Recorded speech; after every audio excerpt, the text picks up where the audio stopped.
Manchester United co-owner Sir Jim Ratcliffe has failed to definitively back under fire manager Erik ten Hag, as he responded to claims that the Dutchman's sack is imminent. Ten Hag is under massive pressure amidst United's run of extremely poor performances and results. Last weekend, United were beaten 0-3 by Tottenham Hotspur at Old Trafford.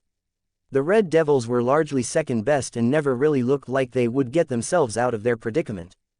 United followed that up with another frustrating result, a 3-3 draw in the Europa League against FC Porto on Thursday evening. Ten Hag's men cruised to a 2-goal lead courtesy of goals from Marcus Rashford and Rasmus Højlund. However, their lead was soon wiped away as Pepe and Samu Omorodion found the back of the net before the break.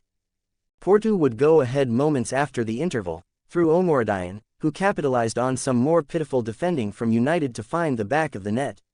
It seemed like the Reds were destined for another defeat, but substitute Harry Maguire popped up with a dramatic equalizer in added time to ensure the spoils were shared. However, the display still left plenty of question marks over Ten Hag's future and his long-term suitability for the Old Trafford job. Ratcliffe spoke to BBC journalist Dan Roan and had his say on Ten Hag's situation and United's woes. When asked whether Ten Hag could be sacked, the Ineos billionaire told Roan, "I don't want to answer that question. I like Erik.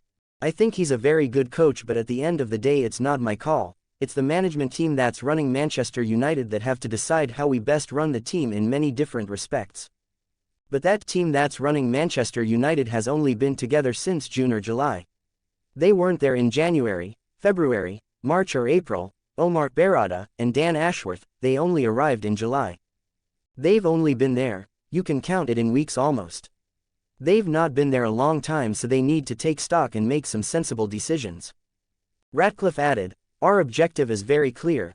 We want to take Manchester United back to where it should be, and it's not there yet, obviously. That's very clear." It doesn't bode well for Ten Hag that Ratcliffe didn't outrightly back him.